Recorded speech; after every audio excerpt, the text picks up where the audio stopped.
talk about the progress since the passing of the Marijuana Regulation and Taxation Act a year ago. And we want to talk about the future of what we see for cannabis in New York State. Thank you so much for coming, and thank you to my guest panelists. First, I would like to start off by introducing New York State Cannabis Connect and who we are and what we do. Please watch this video that I have. Thank you. Our goal is to help the cannabis industry thrive, bringing equity and opportunity to all the cannabis businesses through the power of knowledge and community.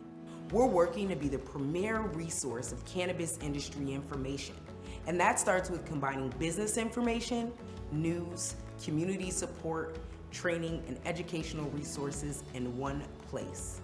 It all starts with our map, and we call it the General Resource Access Map, or the GRAM for short. This map lists out every cannabis-centric business in the area, even yours.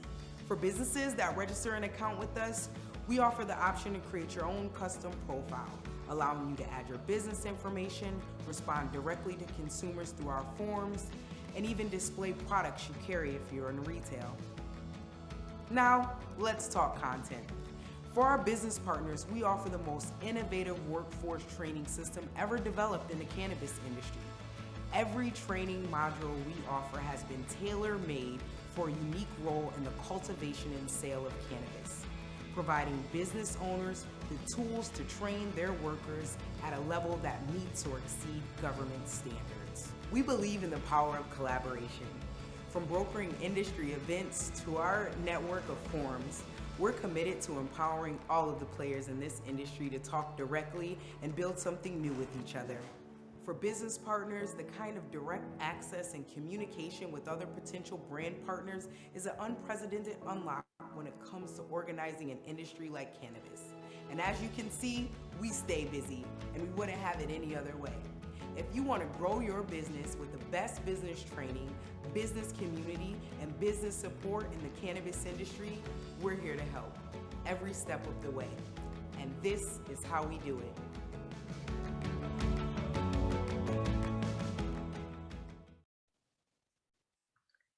Thank you. So as you guys can see, our mission is to cultivate a sense of community and knowledge around the cannabis industry of New York.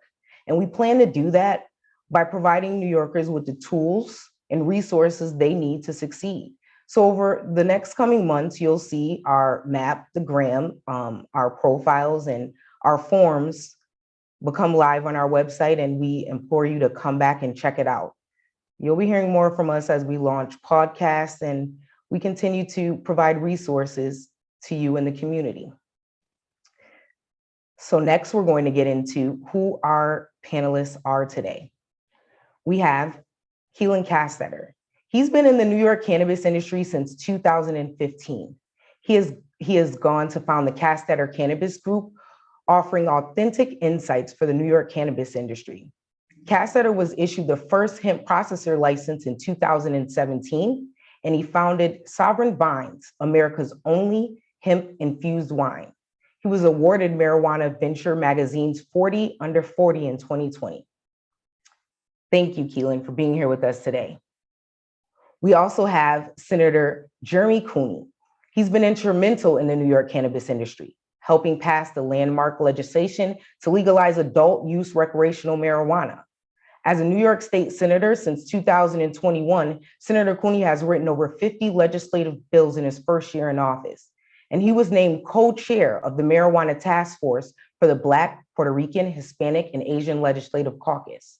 Senator Cooney's priorities for Rochester include poverty relief, job creation, and downtown development, and increased funding for public schools. Our next guest is David Holland. David Holland is the executive and legal director of Empire State NORML, where he actively drafted and lobbied for the passage of New York's recent legalization of recreational use marijuana. He's provided counsel to High Times Magazine, handling all legal matters, and David Holland is the co-founder and president of the New York City Cannabis Industry Association. He's the co-founder and vice president of the Hudson Valley Cannabis Industry Association, and is a legal advisor to the Last Prisoner Project. Thank you, David, for being here with us today. Next, we have Rosanna St John. She is the owner of Canna Bookkeeper, LLC. She's a certified bookkeeper and Canna mom. Rosanna joined the accountancy program in 2020, specific to cannabis. And Rosanna then set out to start educating the community, sharing the impact of the laws and regulation. She works closely with a small team of industry professionals to provide the best services possible to the cannabis industry.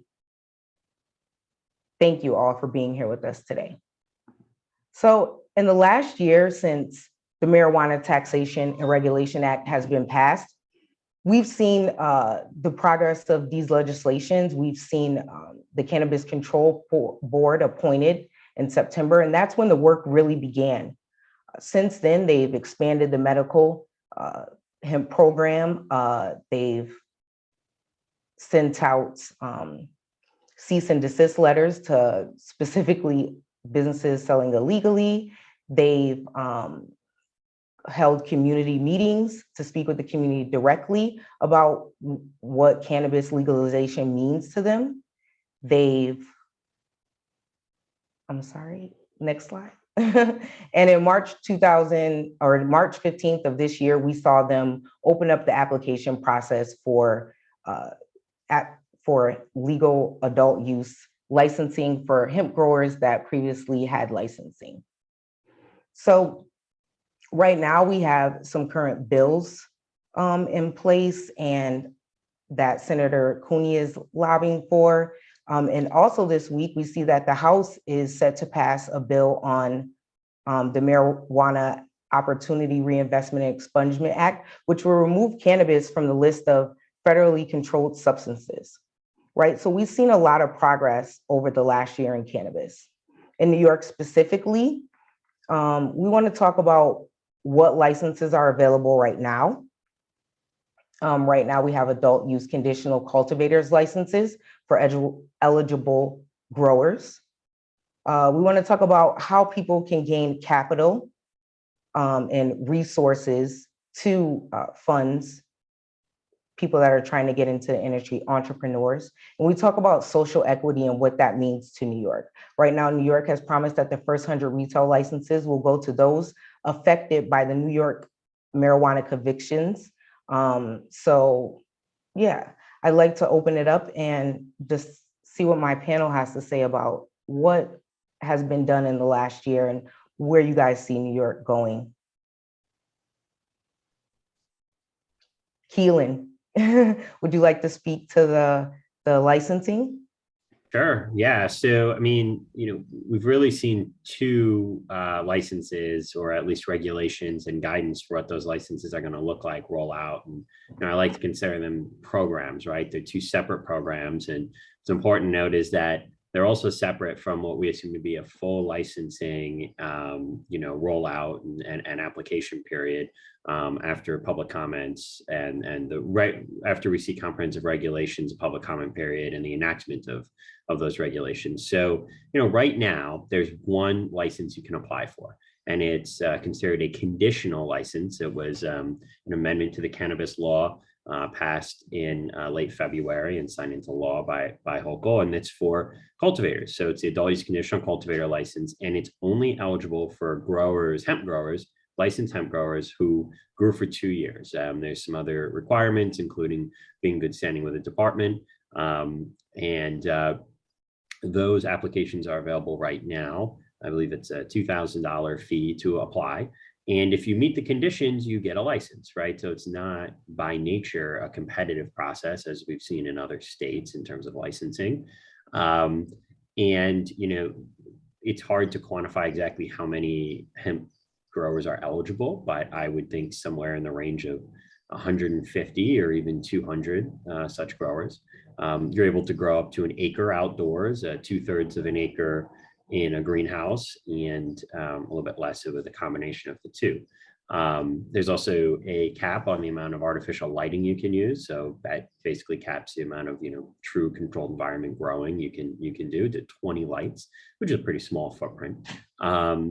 And yeah, so, I think what's important on these conditional cultivator licenses is these aren't this program, these regulations, actually, they're not even regulations. It's a guidance document from the Office of Cannabis Management. They're temporary by nature, right? And I think we'll see the program evolve as we see full licensing roll out. And the other, very interesting, license that will be available before any others, presumably, is what they're calling a conditional retail license.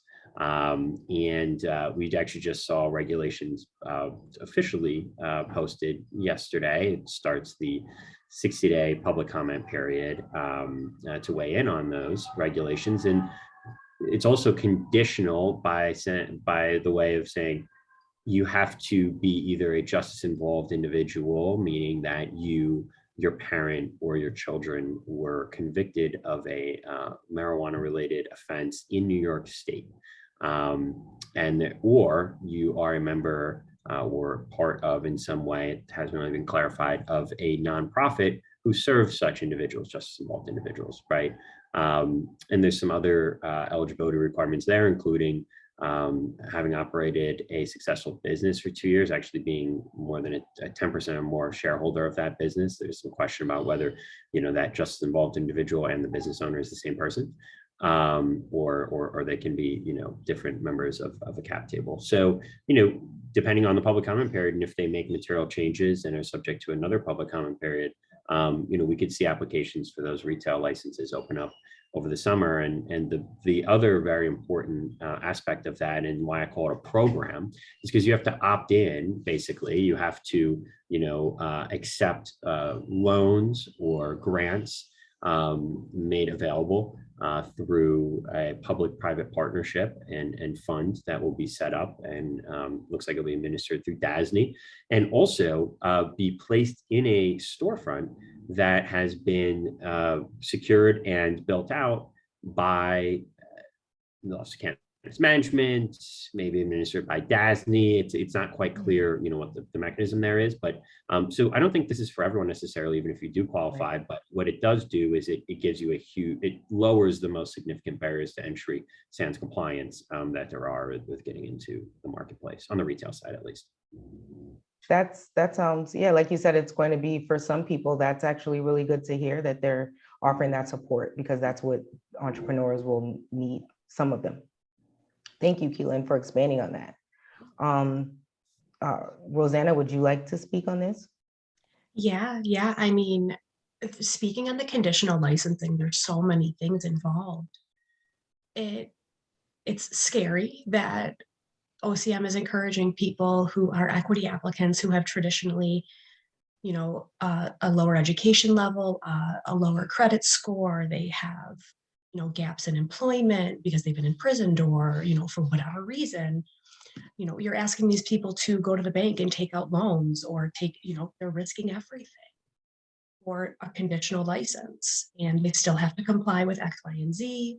And they're putting all of this risk out, potentially lose 2 years and, $200,000.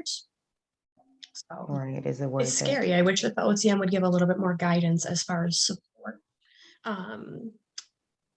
Fundamental support, professional support that they're going to be providing the applicants. I can agree with that. Yes, Rosanna. Yeah. David. It's I think that it's a well-intentioned program they've come out with provisional licenses. But I wonder, particularly on the retail licenses, where they're looking at 100 to 200 of them. I wonder if this is the biggest, group of people they're looking at, because this idea that you had to have a profitable business for 2 years prior to, the application process. As Rosanna just pointed out, many people who have been justice impacted, they've had their education cut short, they've had opportunities lost, their credit goes down, they've lost their housing, they've lost a lot. So they've lost opportunity to actually engage in businesses that are put them on equal footing to prove profitability.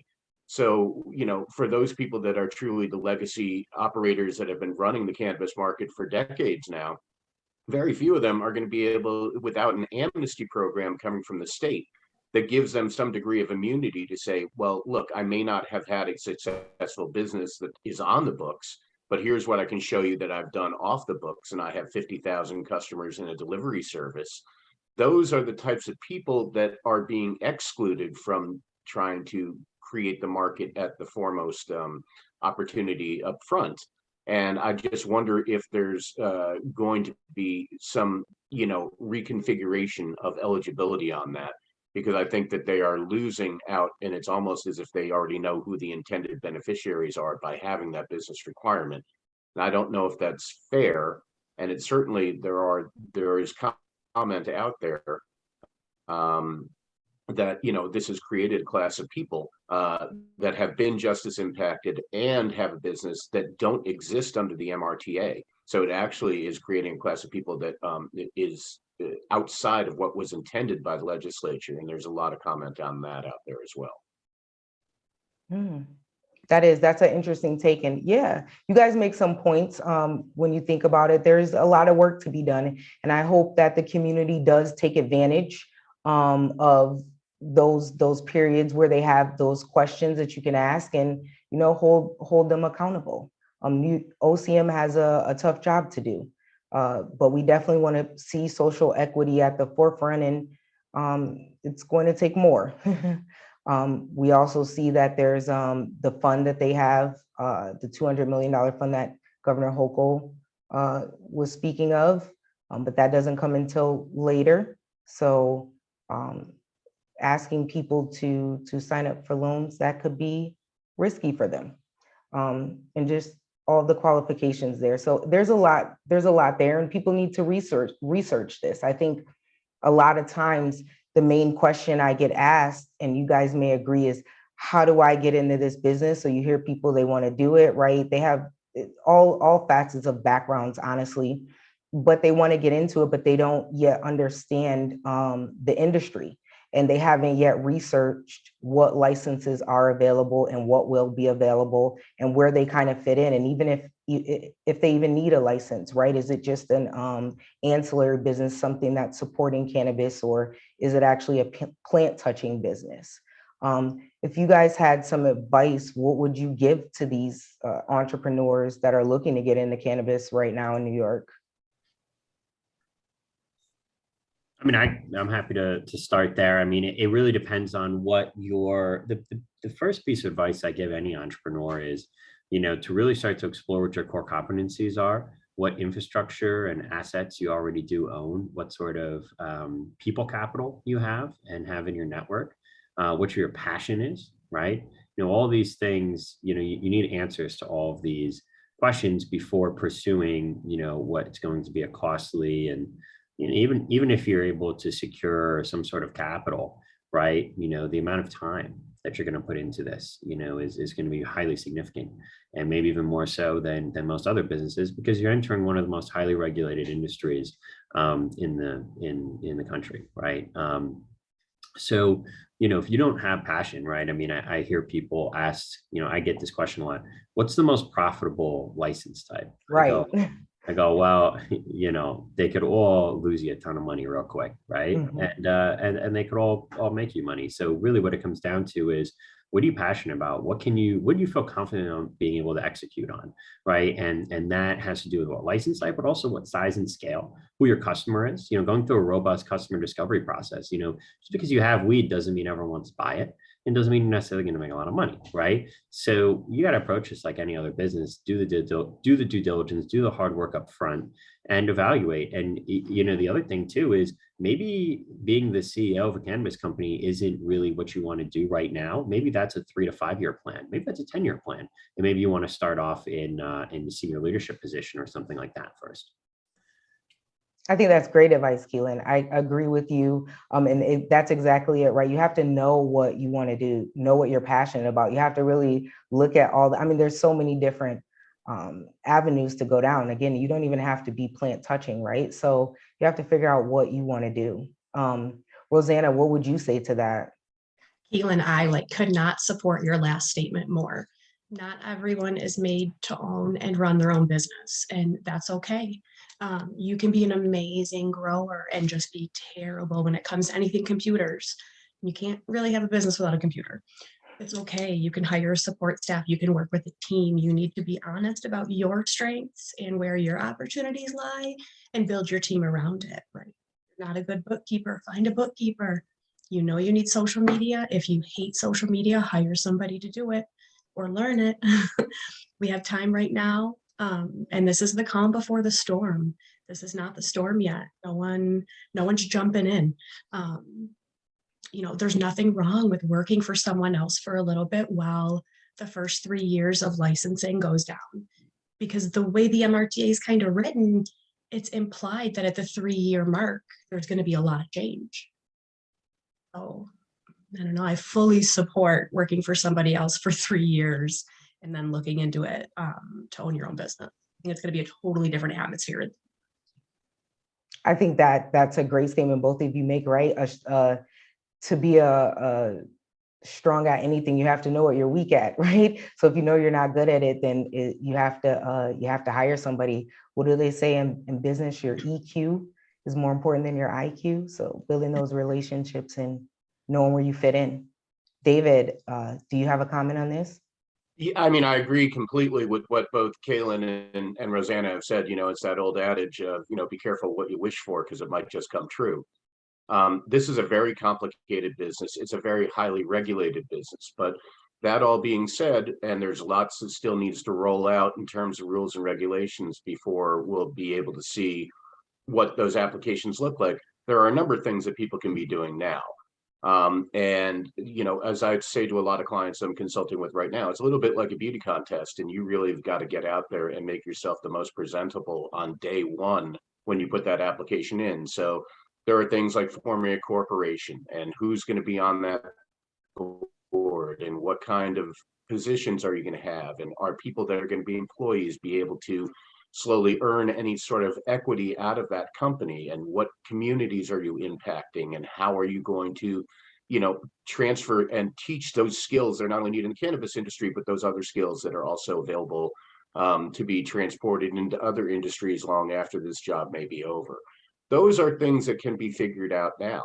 And one thing that, you know, that we have DASNY, which we heard earlier, the Dormitory Authority of the State of New York, they're going to create shops and everything else. But they're in the incubators that are going to teach skills related to the cannabis industry. There ought to be some degree of looking at what are you going to do for the other trades that are out there.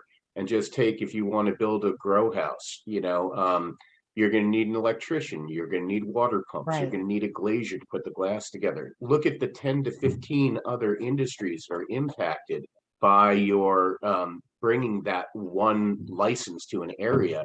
And that's where you want to focus to.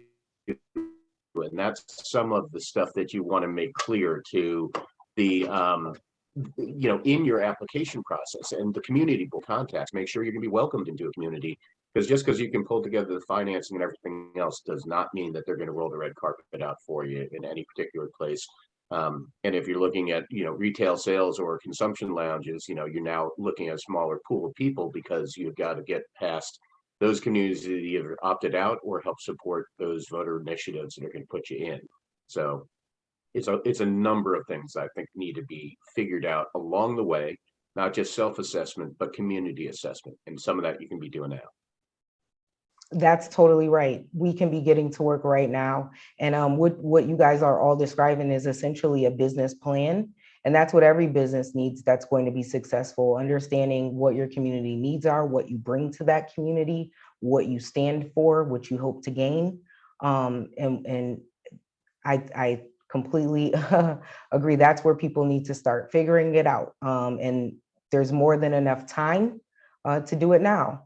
And just being involved. There's so many events happening in New York around cannabis, welcoming people in that want to learn and get the information. So yes, I'd like to take some time for each of you to introduce yourselves and let our guests know who you are and what you do. Kaelan, can we start with you? Sure. Yeah. So, you know, what I do is both very complicated and very simple, right? I help entrepreneurs navigate the risk and uncertainty that comes with, you know, a newly regulated marketplace and a highly regulated one. And, you know, part of my business is strategic consulting and, you know, listening to entrepreneurs and helping them kind of focus their plans and develop, solid plans of entrance into the marketplace. Regulatory forecasting, understanding risk, understanding the variables that have to do with regulatory risk and identifying them. And then the other part is government relations. So, I'm registered as a lobbyist in New York State. And the way we approach it is, it's not, we're not influence peddlers. It's not about our Rolodex or anything like that. It's about building strong policy and advocacy suggestions that take into account, the intent of the lawmakers and the regulators in rolling out this program and offering innovative ideas rooted in industry experience and creative ways of thinking about policy. And just submitting them and being able to submit public comments and suggest things in ways that the regulators are going to understand.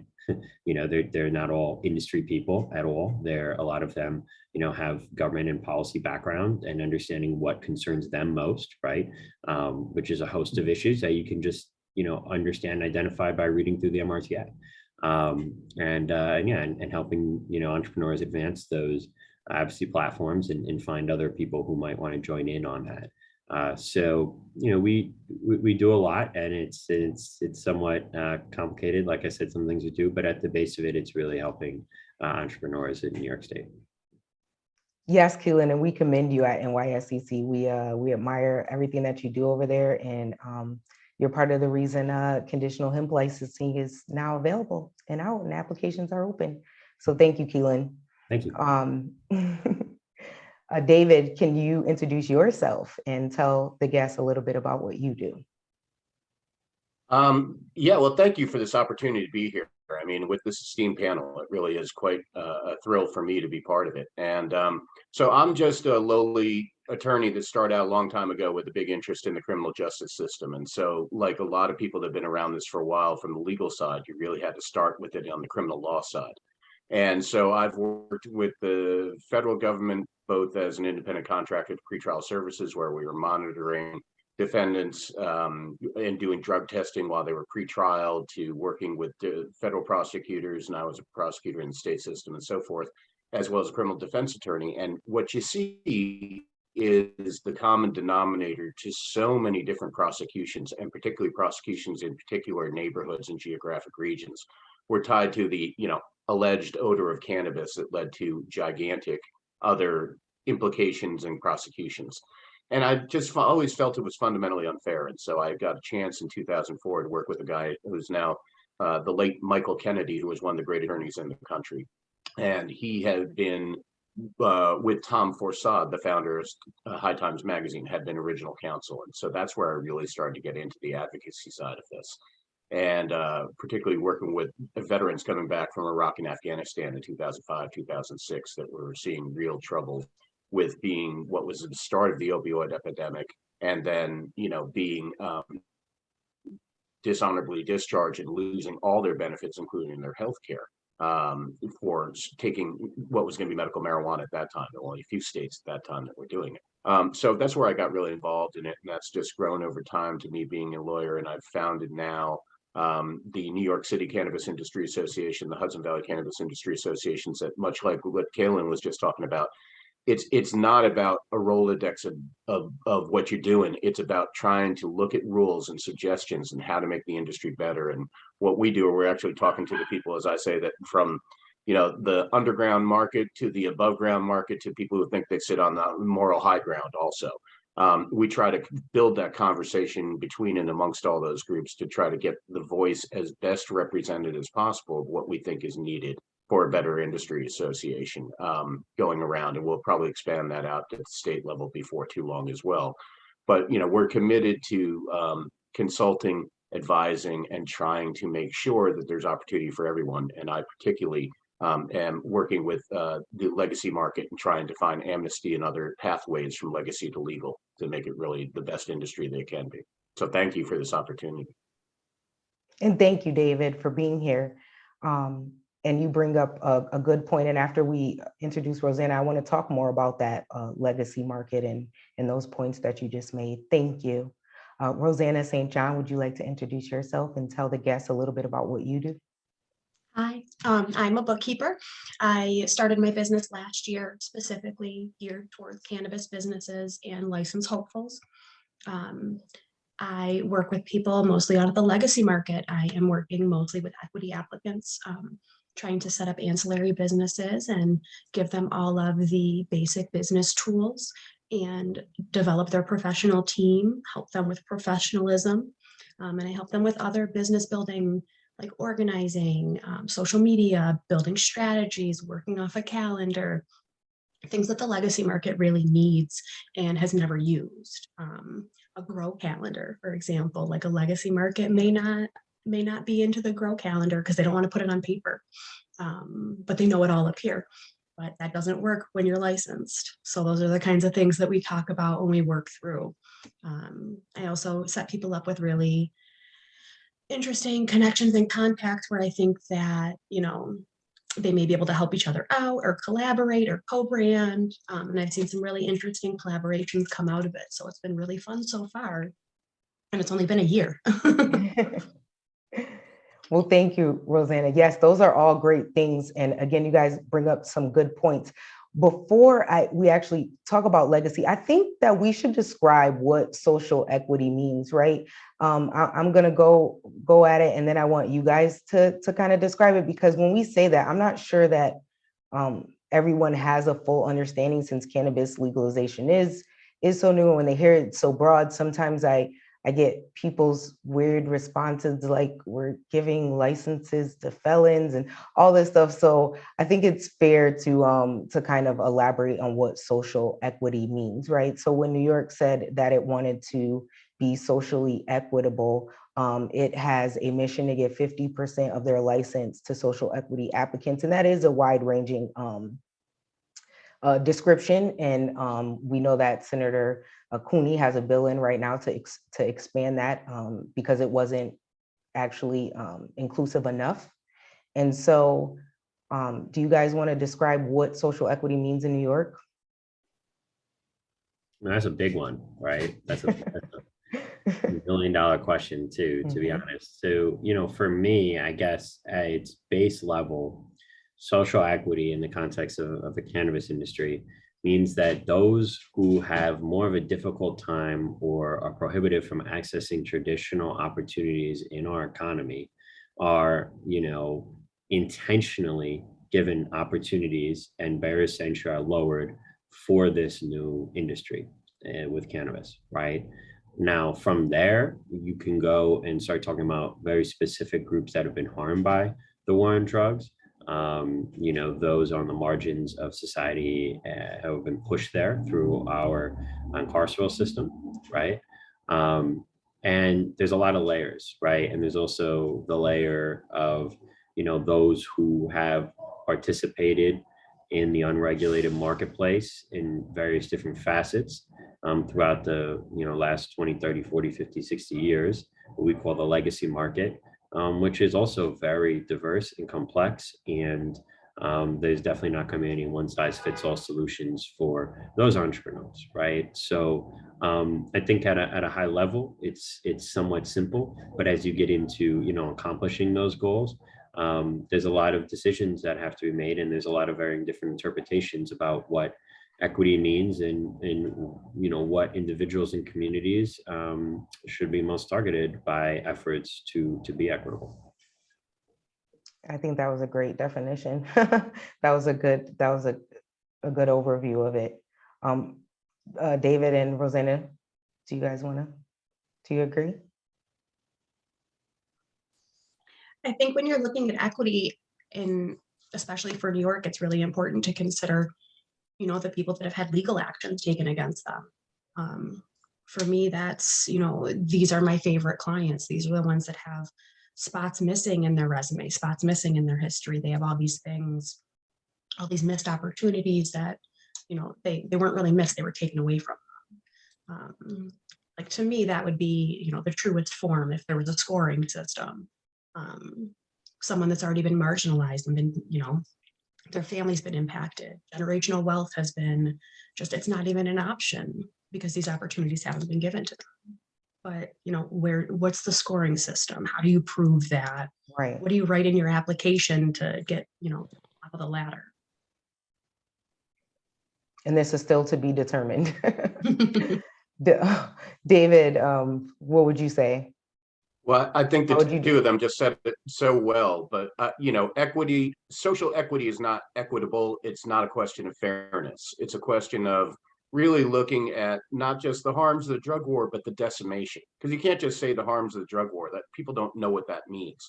For every person that you took out of those communities, you lost one renter paying rent, which caused a family to possibly become imperiled, which caused there not enough revenue for the landlord to keep his building up, which meant that somebody wasn't leasing a car and they weren't paying electric bills. So what happens is you have a cataclysmic smoke effect by one simple, encounter with the justice system. So social equity is designed to really communities to some degree reinvest in them and put back the infrastructure that's been so critically deprived. That's what's putting them at the head of the line as they should be, because they paid the highest consequence. So not a question of fair apples to apples. I have a conviction, you have a conviction. It has so much more to do with let's try to reinstill our investment and our faith and our belief that these communities that once were thriving have now become, obliterated, are going to get restored. And that's what's part of the social justice aspect of this as well. So it's critical with what Kaelan and Rosanna said as well. It's not an easy question. And I have, and I know Kaelan has contacts. We've known a lot of these people in OCM that are there trying to write these rules and regulations. It's a Herculean task, and it's a thankless task, because it has people like me sitting on the outside, armchair quarterbacking, saying there may be better ways to go. But I could not do what they're doing any better than they're doing it. So no matter what the criticism, they're doing their best, and they're trying to do it at all deliberate speed.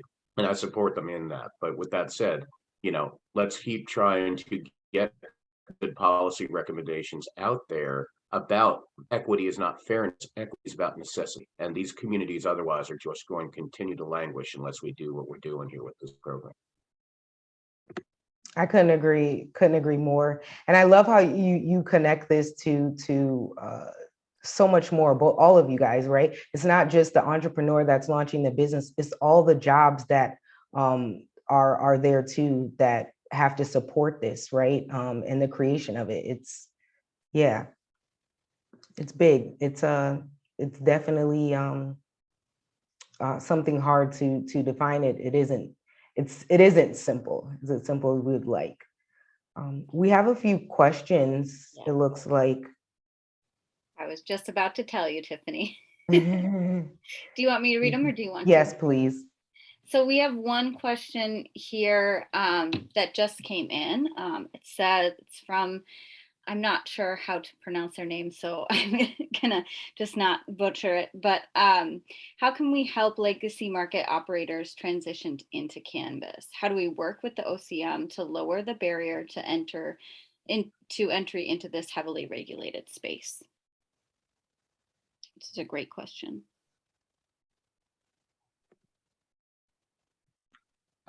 If you want, I can start on this a little bit, because it's something I've been working on. And as I said before, there needs to be amnesty. There needs to be some way that a legacy operator can say, look, I actually am the marketplace. I've created this, and this is how it's worked. And, how can they do that in a way where they can come above to be honest and be given true consideration in an application without implicating themselves in a crime? That's your Fifth Amendment right to remain silent.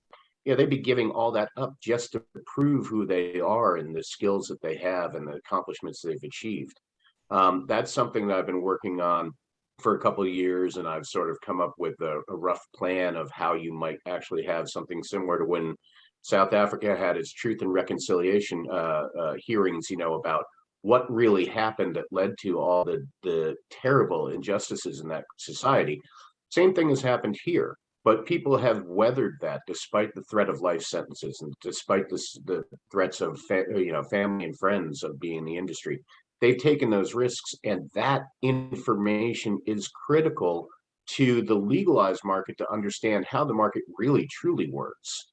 and how to absorb it rather than try to eliminate it, because you'll never be able to get rid of them. No threat, no death, no other acts of violence, threats of incarceration have done away with it. So unless you make them the market leaders, you're going to watch a two-market system at best, if not the other collapse of the legalized market, because it just can't compete with those people who know best how to do it.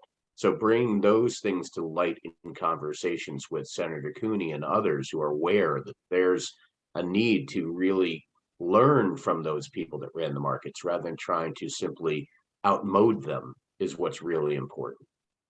Yeah, and I think, we've gotten into the conversation that keeps coming up between regulators and, advocates, and we talk about legacy market is selection criteria and, how to verify whether someone was in the legacy market or not. I think that really misses the point. I think it's wholly unnecessary, right? Because first off, I don't think we should have a limited license structure. I think by nature, that is going to exclude entrepreneurs who deserve an opportunity, right? And that's who these legacy market operators are. They are entrepreneurs. So, what we should be looking at is, okay, what are the barriers to entry? How can we facilitate, as the state, the transition of legacy market operators into the legal market?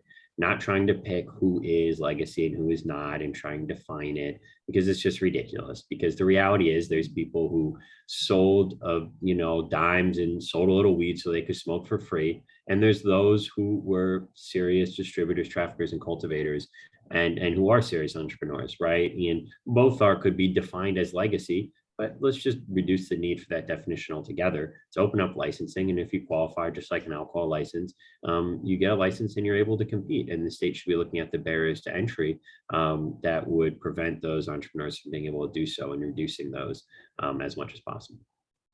I couldn't agree more. Yeah, you said it perfectly, Kaelan. I would love Rosanna, the amnesty Okay. section, or the piece that David had discussed. I would love to talk about the IRS complications with that. Are these individuals expected to go back and claim all of the funds that they previously did not claim? Because, even if you're selling weed, you're still supposed to claim it. So then what happens? It puts them up for audit. So now the last, let's say 7 years are up for audit. Now everywhere they worked for 7 years, all those employees can also go up for audit. All those businesses can also go up for audit. But the domino effect of every single action is so expansive that the OCM really has their work cut out for them, because like Kaelan said, there's no definition for legacy. And to speak to the nature of legacy, they're not going to dump out and be like, oh, pick me, I want to work for the government now, this is cool. Like, no, anyone that's truly a legacy is still laying low, sitting there kind of waiting and watching. I don't think that the OCM is gonna catch any legacy with their current bait. No, even the cease and desist letters that they sent out, some of those people are still operating, and so I definitely agree that the amnesty program, right? But and then the definition of it, there shouldn't be. I agree with Kaelan. There shouldn't be a limit. In other licenses, we don't see a limit. I think that's limiting the industry as a whole, as he pointed out. And I mean, if we look to other states that have done this already, we can kind of learn from that, right?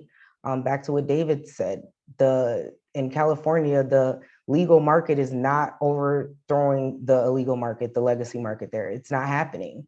There's different reasons, from the licensing structure, the tax structure, all these different things, right? So hopefully we can do it differently, but I don't see why we should limit the amount of license. With every entrepreneur that opens up, how many jobs are created?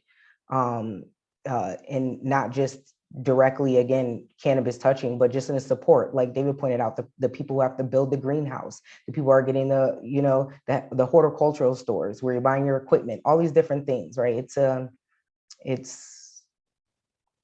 It's job creation. So when you look at the cooperative structure too, that's like the ideal structure for small business owners. And if New York did open up the number of licenses being allotted, the cooperative market would just explode. would be so much support for the individual business owner and the individual entrepreneur. And it would just provide all of those ancillary businesses. And like you said, you know, the people, the electricians, your plumbers, all of your team. It gives everybody a network, and it gives everybody a hub and a connection. I'd love to see New York focus a little. Yeah, but let's be realistic. We're also just bringing above ground that which has always existed, right? So plumbers and electricians have still always been out there servicing these things, but now you want it done in a way where it can be done on the books. That revenue is traceable through everybody's, you know, bookkeeping, and it legitimizes, and the most important thing, it destigmatizes that which never should have been prohibited to begin with. You know, human history, thousands of years, we've used the cannabis plant because of our endocannabinoid system that allows that to actually have, you know, anti-inflammation and pain relief and so forth. The pain we need to stop now is the pain that's been inflicted by the false propaganda of the Controlled Substances Act and all the prohibitionist movement. And simply by that, whether it's a number of licensed regulated or not, let's bring them above ground before you bring new entrants in who have no background experience, because that's the market that you need to capture to really make it work. And the thing with California, where New York, I think, has been better, as at least, and Kaelan and Rosanna may be able to speak better to it, but the tax rate is critical to the success of the legalized market. So there are lots of aspects about New York's, but its tax rate is much lower than other states that have been out there that are seeing, by very nature, that the cost of the street, you know, the street weed, as you call it, that's pretty high quality, is such a great disparity between that and the legalized market that it's not worth going to the legalized market. I think New York, whether it's the right rate or the wrong, really thought very hard about how they want to implement that to try to make sure that there will be absorption of the legacy market rather than, you know, just a complete two-market system. Yeah, I think to add to what David was saying, actually, the interesting, you brought up a very interesting point on the plumbers and electricians, because so my, you know, my father has been a grower in New York State for, you know, 30, 40 years. And I know a bunch of other growers. And I'd say, to the detriment of these operations and the safety of these neighborhoods, a lot of electricians and plumbers haven't been involved in the build out of these grows, right? And that's the problem, right? You know, they need to be, especially electricians, you know, especially and being able to bring in a union plumber or a union electrician, they're going to do the job well, and you're creating a lot more jobs and paths to the middle class through union jobs. So I think that's a really important aspect. And I think when you start to think about that economic activity being generated, it's actually it's definitely off-putting. I would go as far as say it's a little disgusting to think about the state wanting to tax a vape $6 through the cultivation tax and expect consumers to have to shell that out of their pocket amidst, you know, historic inflation rising and costs in New York State that are hitting consumers and hitting cannabis consumers. So this idea or this assumption that, you know, you can, you know, tax cannabis to an absurd extent to fund other programs and on the backs of our consumers is absurd, when we know that more economic activity comes in the form of property taxes being paid by workers that are locating in communities throughout the state, including upstate New York, which is going to help shore up those tax bases. Employment taxes, right? You know, the amount of taxes that are paid from employment taxes, some of the largest amount of taxes that businesses in New York State pay, right? So all of these are going into state coffers and local coffers too. So I think, you know, if the state, you know, really wants to be progressive about this marketplace and really wants a regulated marketplace and not a, you know, situation where we have two marketplaces, then they'll completely, you know, drop this ridiculous weight-based THC tax and just look to tax it in a nominal way on point of retail. I think when we look at price elasticity and we look at the ability to go in economies of scale, you could probably even double sales tax, right? So you could go to a 15 or 16% sales tax and consumers will be just fine with that. And I think you'll have, you know, very strong revenues coming into the state on that side, and along with incentivizing robust economic activity. And so the state needs to get, they need to be progressive on that right away. And lawmakers need to lead that charge because it's a tax. It needs to be done in legislation. And the reality is, when was the last time you saw New York State or really anywhere drop a toll, lower a tax, lower a fee. That doesn't happen, right? And so before we get dependent and programs get dependent on the tax revenue, and it becomes a very difficult decision to stop funding those programs, we need to get rid of that tax right away. Yeah, the potency tax is just, it's going to keep the black market successful, and it's not going to open up the legal market. You look at, Massachusetts, they have a maximum tax of 20%.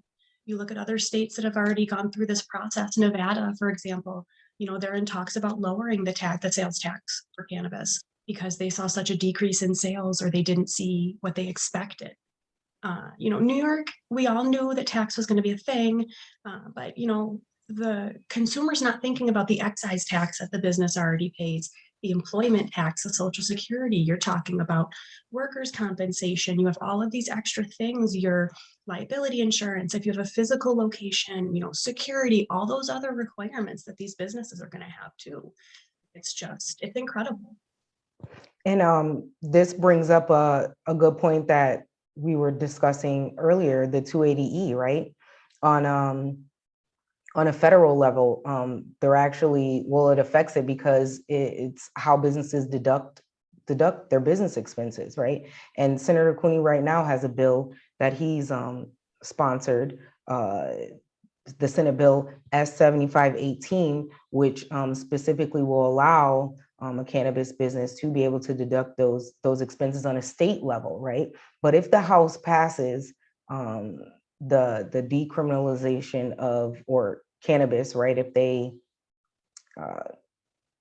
take it off of thank you. If they do that, then marijuana will be decriminalized, and then you would be able to. Can you guys speak more to that? Well, first, I'd like to say also that the bill, the 280 bill, was actually originally introduced in the Assembly by someone Donald Pardo. I want to make sure credit is given. Thank you. There. And that Senator Cooney has been an amazing support in running that Thank bill. It makes a nominal difference in terms of income tax, right? I mean, most of your income tax you pay, and I think Rosanna will be able to speak to this better than I can, but it goes to the federal level. So, really we're talking about a couple points, but everything helps. And I also think too, when you think about what we have now is the majority leader of the US Senate, hailing from New York, I think this sends a powerful message politically that this is a problem in your home state. How can we get this done on the federal level? And I think there's a lot of varying opinions on whether, say, safe banking would actually remove the 280 burden or remove cannabis from being part of that part of the tax code. Yes, thank you, Kaelan, and thank you for correcting me. We do have a question that says, does taxation represent a barrier for the underground operators to enter the industry, or are there other factors that can discourage them to join the market? Example, application fees, real estate costs, etc. And how could New York help them financially?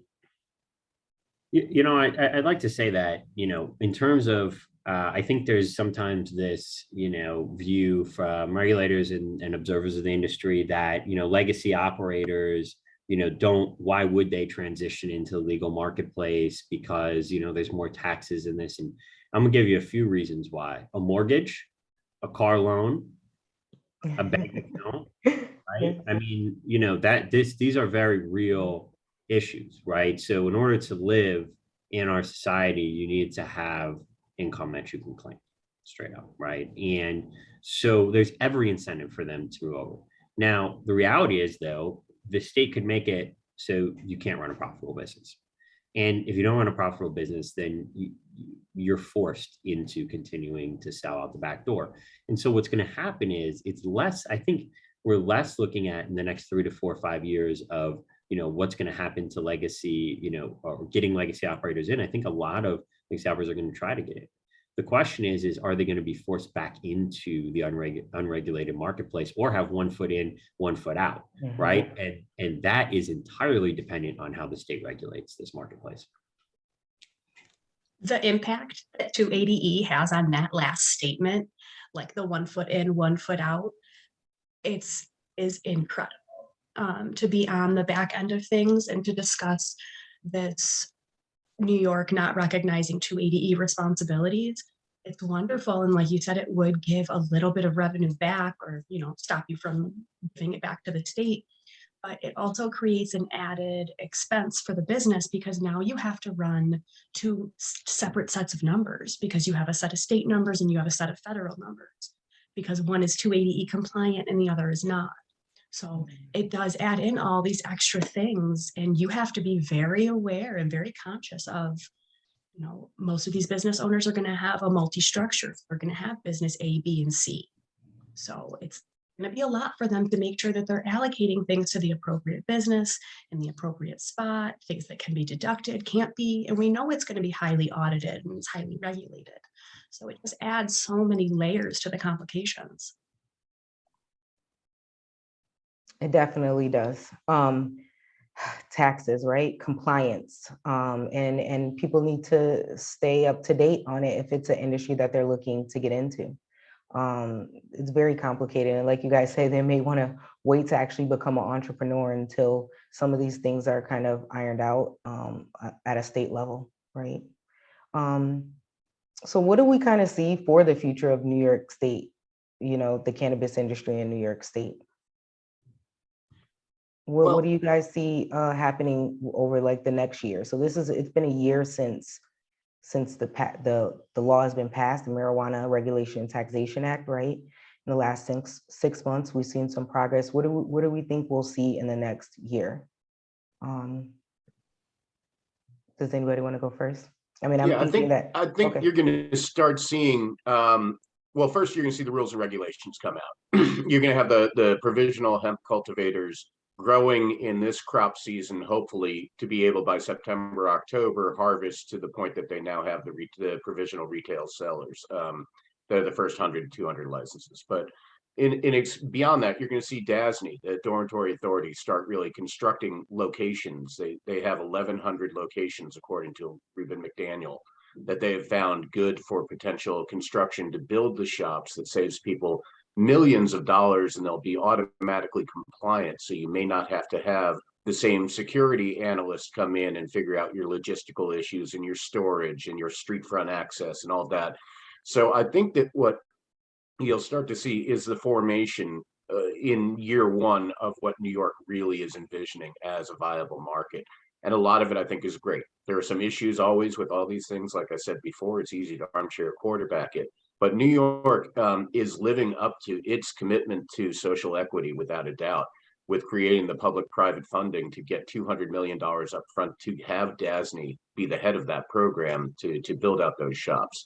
I think you'll start to see conversations and advocacy take place on issues like amnesty and on, it's not a question of the haves and the have-nots. It's those who can expose themselves and those that cannot without some degree of protection. And how do you create a system that not only does it at the state level, but prevents it if we're not going to see the MORE Act, which does not look likely to pass yet again, nor does Schumer's, Cannabis Assessment Opportunity Act either, Administration Opportunity Act. But unless and until we do away with federal, the Controlled Substances Schedule I designation and deschedule it rather than reschedule it, it's going to be problematic. But I think New York, being the world's largest marketplace, is in the best place to lead the world's conversation about what this should be. And we're watching the United Nations simultaneously. They're looking at their treaty obligations and saying this should no longer be an issue. This is a world impacted issue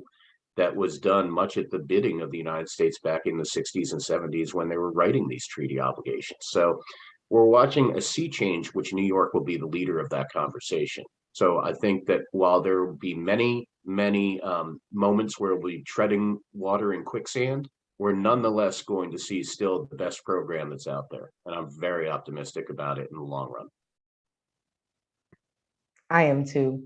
I think that New York is going to do this right. They put it in the forefront. And so far, I'm happy with the accomplishments of the Office of Cannabis Management. I think we'll see, obviously those conditional retail licenses open up next. And people just need to think about really what they want to do to get into the industry. We'll see about these upcoming bills, but really they need to focus on their resources and their network. to kind of stand apart and get ahead, right? Robin, did we have any more questions come in?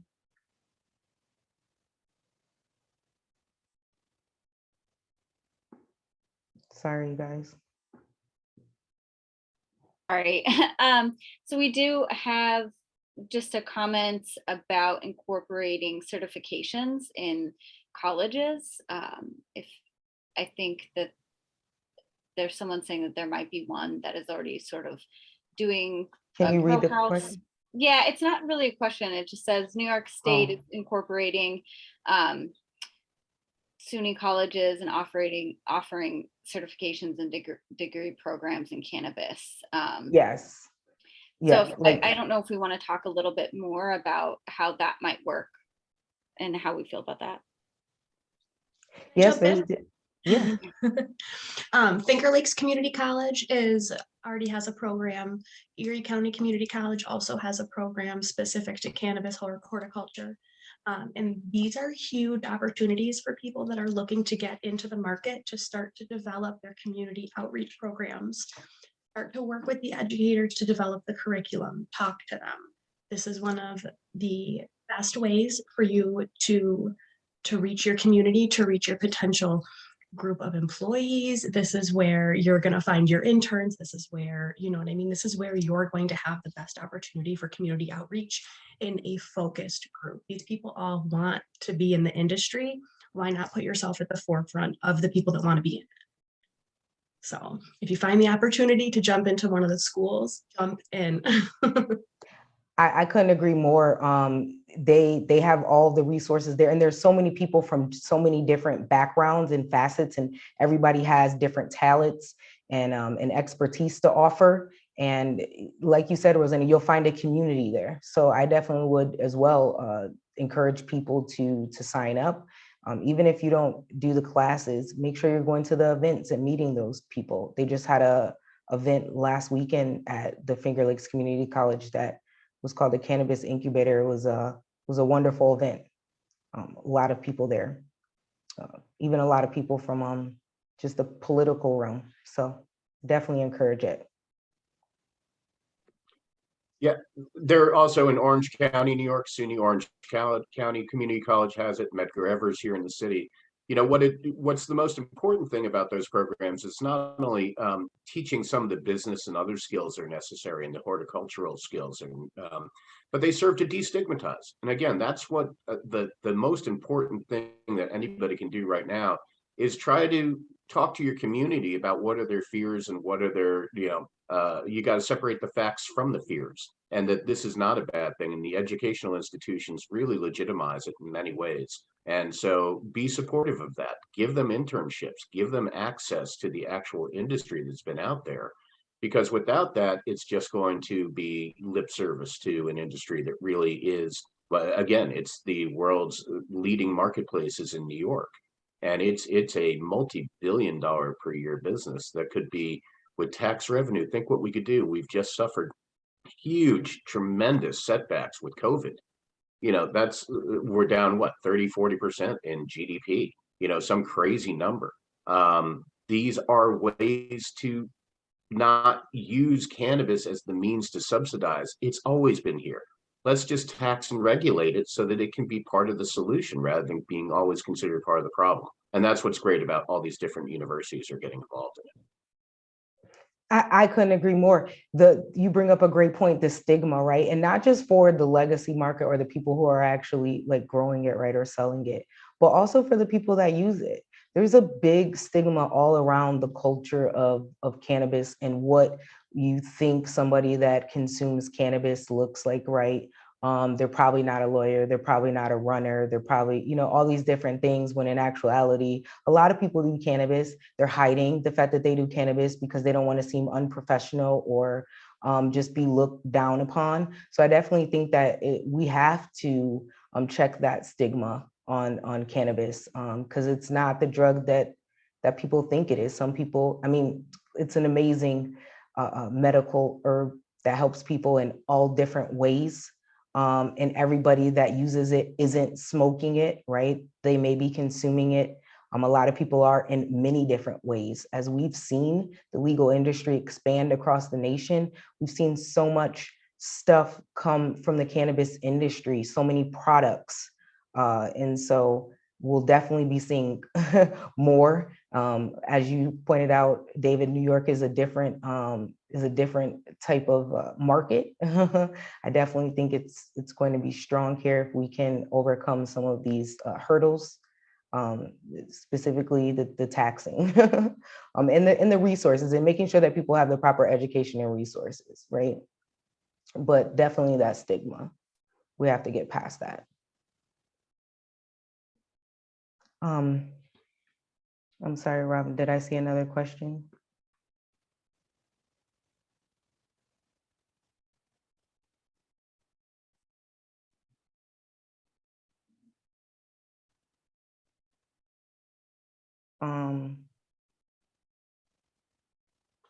Robin, I don't know what this acronym is in this question.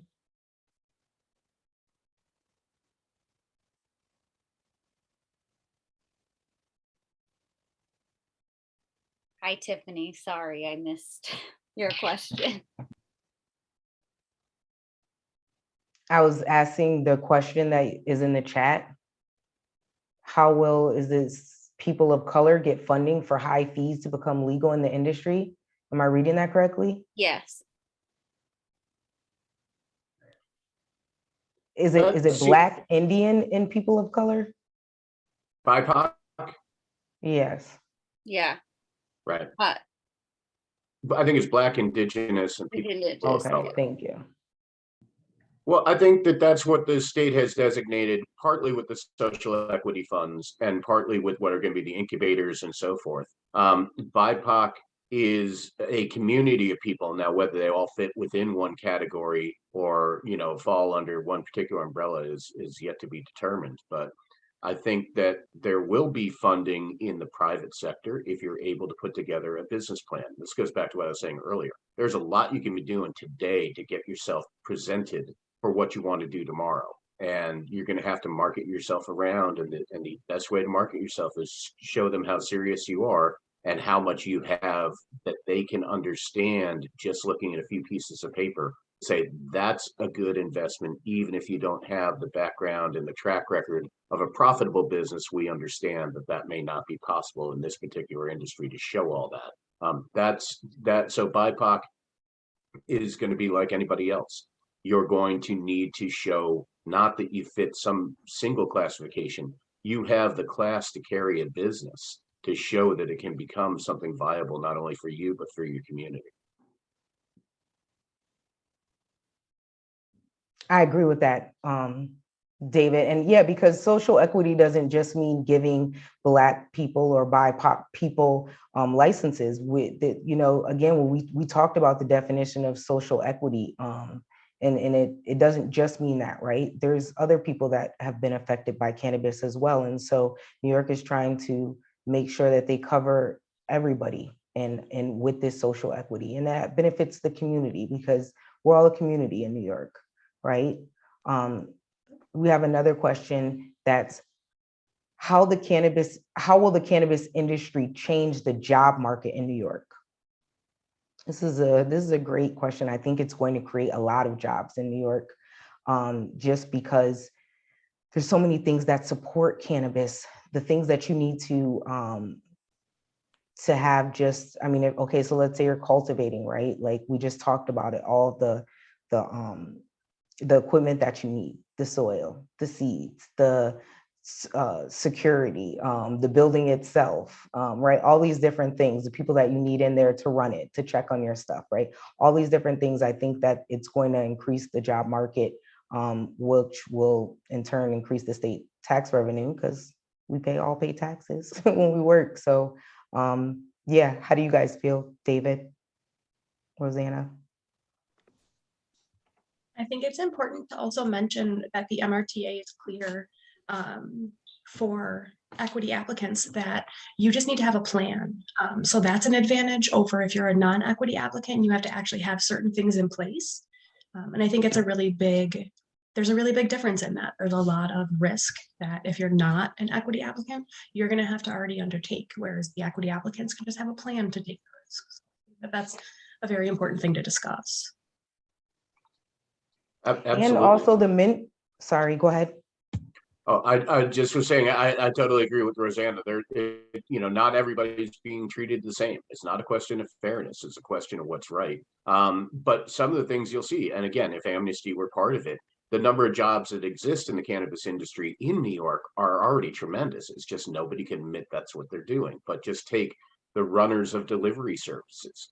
How many people will that be that can go on to tax rolls that they then can apply and put things in their own names and become, invest in the American dream rather than living in some, sort of false persona that they have to do things in other ways. So I think it will be a tremendous job creation, but it will also be a lot of job recognition if we can bring people out of the woodwork in a way that says, this is what I do and I'm loud and I'm proud about it. I agree. And I think honestly, part of that is the mentorship program, right? If I'm not mistaken, Kaelan, the people that are getting these conditional licenses, aren't they required to do a mentorship program and help other? Am I correct with that? Yeah, well, so, there's a mentorship program aspect for the conditional licenses. And so that they're actually required to participate in the mentorship program. So any licensee has to participate. Now, the mentorship program hasn't really been defined, right? So we'll, yet to be seen what that actually means.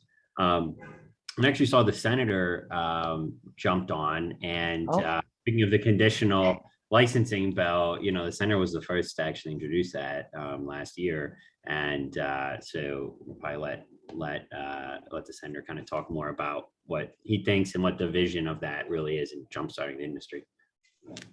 Yes, welcome, Senator Cooney. We're so happy to have you. Thank you for your time. Thank you, and glad to be with you all. Thank you, Kaelan. Thank you, Tiffany. And I'm sorry, I think I got a little confused. I was in transport from Albany back to Rochester, where my hometown is. So I apologize if I'm significantly late here, but I'm certainly here now and ready to answer any questions or participate in the conversation. I'll just pick up a little bit quickly on the conditional licenses standpoint. It's hard to believe, folks, we've come a long way since March 31st of last year. And for me, I've seen some real good progress on both the conditional cultivator and processing licenses, as well as now the proposed conditional retail license. But we got a lot more to do. Folks always talk to me about infrastructure, and we think of roads and bridges and big projects in our communities, but it's also about building the infrastructure for a new adult use recreational cannabis industry.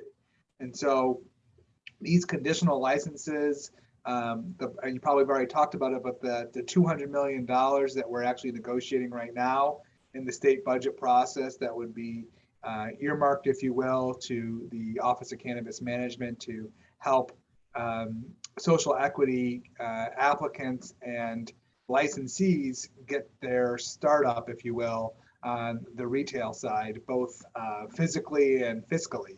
And so details are a little blurry on that, but that's what budget negotiations are for. So we're certainly very supportive of a fund like that, and we want to see that pass in the next couple of days as we finish up the state budget. But yeah, I think that there's a real need to kind of jumpstart the market, but at the same time recognize how important it is to get it right. We're a large state. There's a lot of people watching what happens in New York.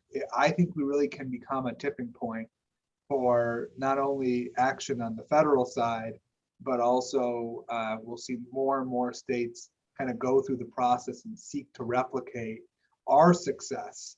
And so all the more the reason that we have to get it right in terms of how we roll these licenses out, who has access to these licenses, what are the things that we can do through public policy and law. We can get into this in a moment, but what are the things we can do now as people are starting to think about applying and haven't yet applied to make the business side of the house work better, right? That's banking and financial institutions. That's taxation and 280E, which I know you guys talked about a little bit earlier. And we're going to get that done. I'm very, very confident about that. And then also kind of looking at future equity conversations around not only our social equity candidates that as were defined in the MRTA legislation, but also our legacy market and the important role that we have to not fall into what other states have fallen into, which what we have in California, for example, right? The legacy market is almost twice as much in terms of revenue, twice as big as the legal market, right? And there's a lot of things that brought us to that point, but we can learn from those mistakes in California and Illinois and Massachusetts and Washington to make sure that we're creating a better market model here in New York. So I'll stop there, but glad to be with you all in this conversation. Thank you so much. And you bring up some valid points. And, you know, one thing about New York is we set the bar high, we set the standard high, and a lot of times states do want to replicate what we do. So hopefully we can get this right. It's a lot of work. And I'm very happy of the work that you, Kaelan, our other senators that are passing these bills. You know, you guys are working on this. OCM, for all the progress in the last 6 months, it's been a feat and they're doing it. So kudos to that. It's been a year, more to come. We have some more questions, Robin? Yes, we do. So let's go ahead. I'll start with just from one of the first ones. Is it true that New York State is offering land to cultivate? Is that part of MARTA? Well, I can jump in on that quickly. I haven't heard about, like a land grant program, if you will, as determined by, although that's an interesting idea. But I think this was more about the idea that we would provide the technical assistance, the financial resources for individuals who either are currently engaged in some sort of farming enterprise, agricultural enterprise, to kind of move further into this space. That's why you saw the conditional cultivator and processing license go out to start with those who had expertise in hemp, and to kind of switch over to the THC side, who had some experience running a business, hiring employees, understanding the soil conditions in central New York, really all those those qualifying factors. We need to think bigger. For me, representing Rochester, my hometown, which is a majority minority city, how do we find more opportunities for Black and brown farmers to get involved in this space?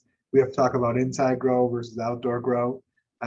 So we're just at the beginning of this, but I think the idea was we need to get seeds in the ground to get the product underway, and we don't want to miss the growing season, so that when we do have these either conditional retail licenses start to manifest themselves, we actually have a product to sell on the shelves. So I think that's why we started there. And let me just build off of what Tiffany said. Let me shout out some of my colleagues who've done some great work. Senator Hinchy in my house, who's been doing a lot of stuff. She's the chair of the Agricultural Committee. And then the chair of the Agricultural Committee in the Assembly, Assemblywoman Donna Lupardo, Binghamton area, also doing great work. She and I think I actually have, I don't know if this is a record or something, but I think I had the most amount of legislation on recreational cannabis in the industry right now in the legislature. But Assemblywoman Lupardo has been a great partner with us, and that she's co-sponsoring a number of our piece of legislation, especially around equity, as it relates to some communities that we haven't been able to move into the social equity classification. Here we are on Trans Visibility Day, by the way. We've got legislation to include our trans and non-binary, non-conforming is as a way to access some of those social equity programs, as well as our LGBT community. So those are two bills that I have, and Lupardo was on with me on the first one. So lots of good partners, a lot of good people thinking about these issues. There was a huge rush to get the MRTA done because the political winds were working with that guy who was governor for a little while, right? He finally caved and said he realized he needed to see a win in this space. So once we got the deal done, I'll shout out, of course, Crystal People-Stokes, the majority leader in the Yes. assembly, and Liz Kruger, and in my house, who's just an awesome advocate. To have both of them finally see that bill done after almost a decade of work, and all of you, by the way, many of you were advocates and supporters, and I want to thank you for that work a year ago.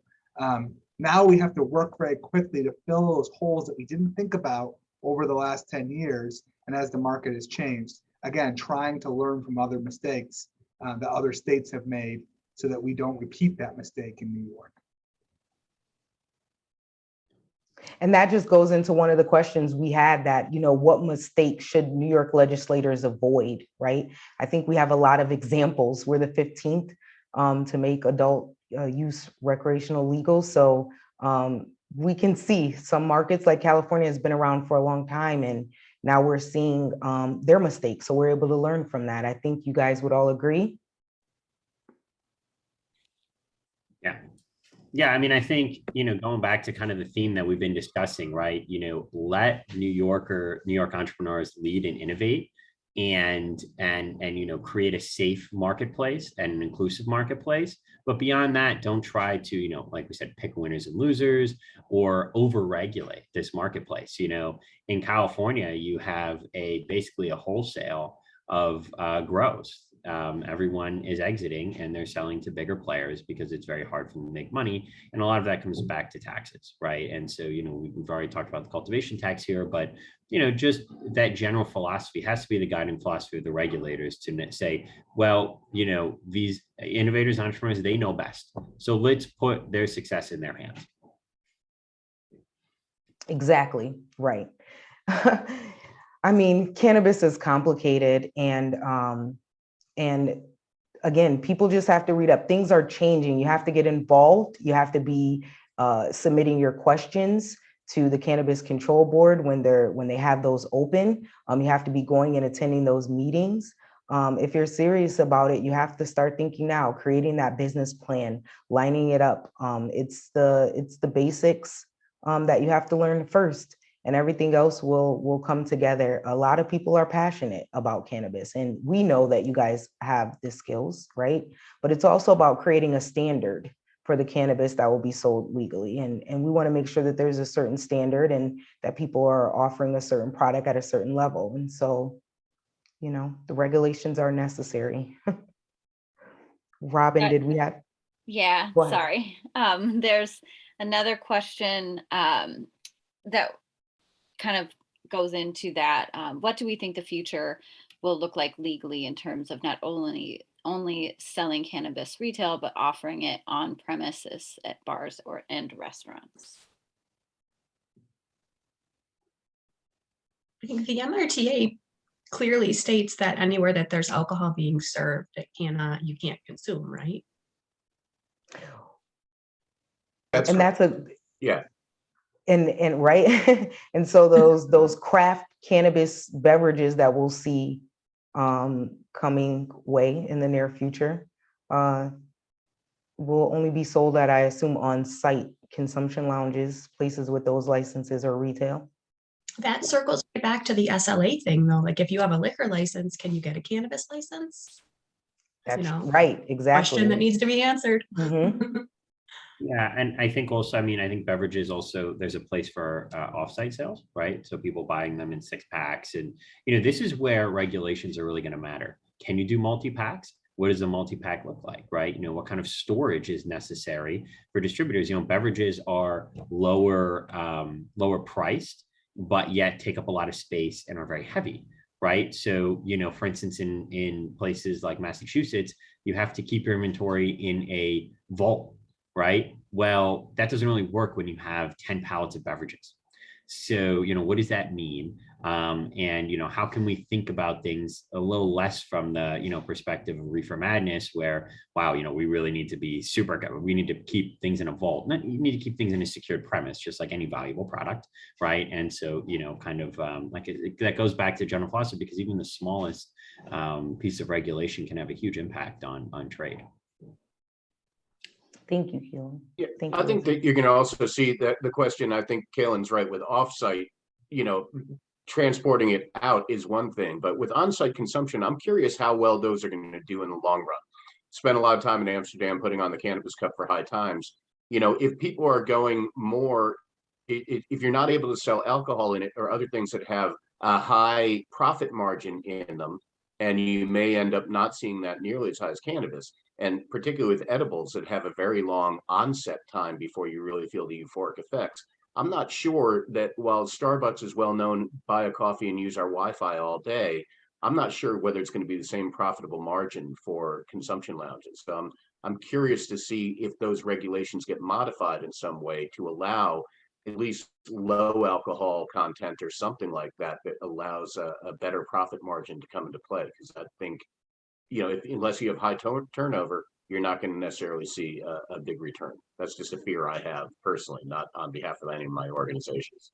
Well, I think that's a really key point. The challenge in the business model challenges, especially down here in the city, of on-site consumption when you can't sell for off-site use, right? And so the reality is that if you're a restaurant, you calculate somewhere between $100 and $300, $400 per table. That table sits there for an hour and a half or 2 hours. You clear it and you turn it over, right? Well, if you're selling people joints, it's gonna be very hard to get to $100, $300 a table, right?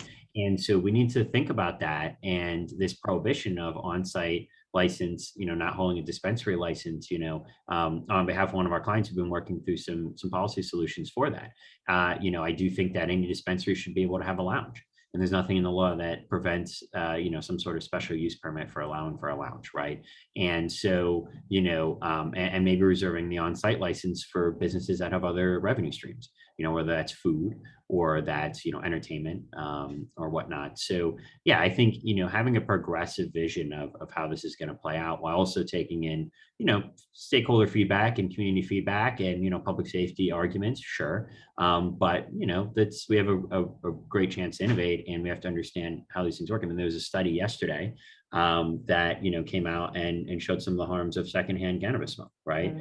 And so how will that play into some of these public safety decisions? And, you know, with that being the case, I mean, it's going to be hard to support, you know, businesses, especially here in one of the most expensive retail real estate places in the world, here in New York City, how you're going to, you know, rent out a place and make enough money off selling, you know, 5 or 10 meg beverages. That's a great point. That's so valid, right? I didn't even think of it like that. And one other just kind of point of perspective here, which is, you know, it's always interesting because we're talking about innovation, growing a new product, selling it in new regulated environments, right? Cigars, right? Been around for a while. We all know folks who enjoy a nice cigar, right? You go to a cigar bar, don't think you're able to sell alcohol, right? And so these are long time issues with a very antiquated ABC or alcohol beverage control legal framework. I mean, we are having a conversation literally right now in the state legislature about alcohol to go, right? That's part of the governor's proposed budget. It's being negotiated right now.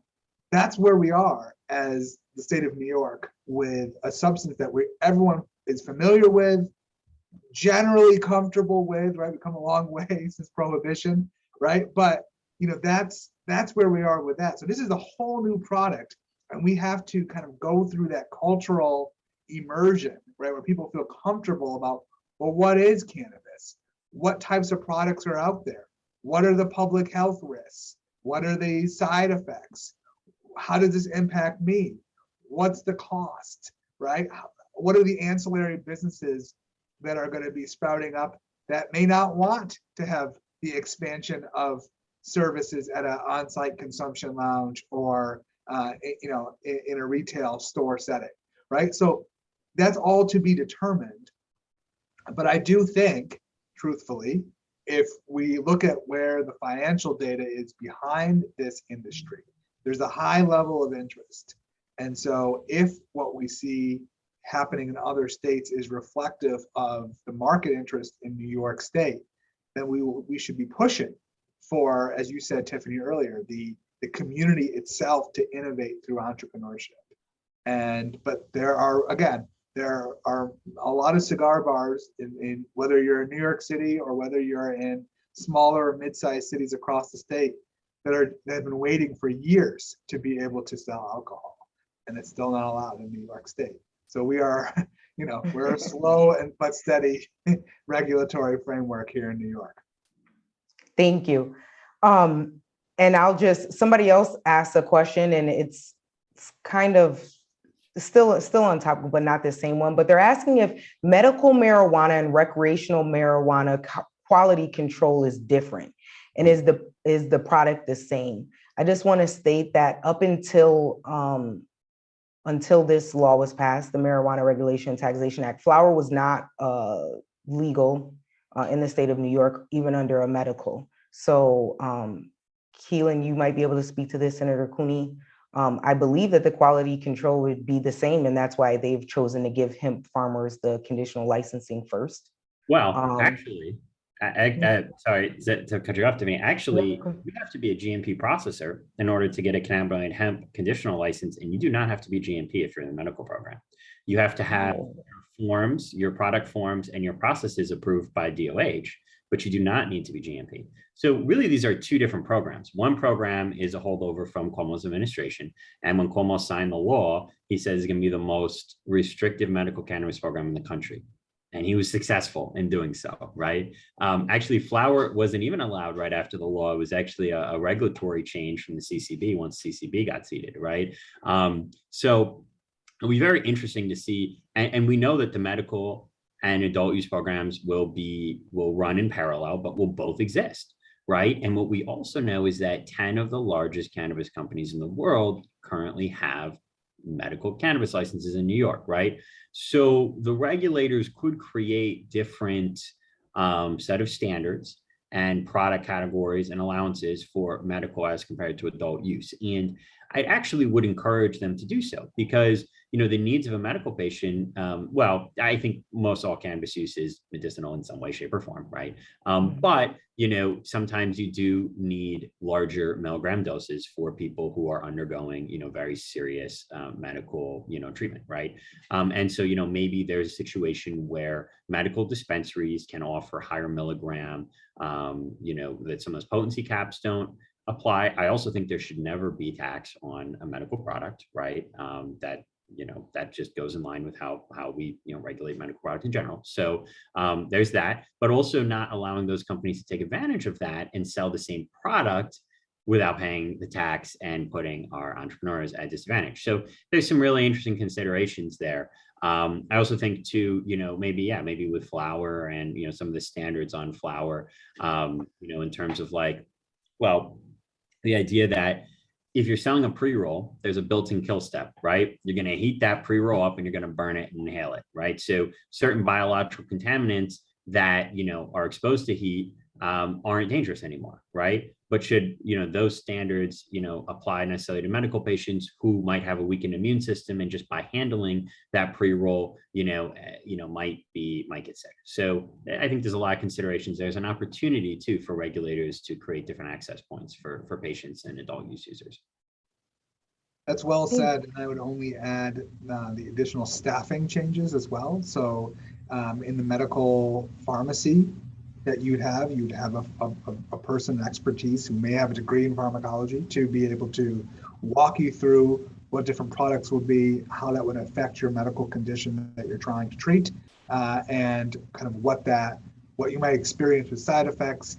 It's almost kind of like this professional client customer relationship that gets formed. Now you've got a lot of folks on the retail side who are just as experienced and has a lot of background and probably knowledge.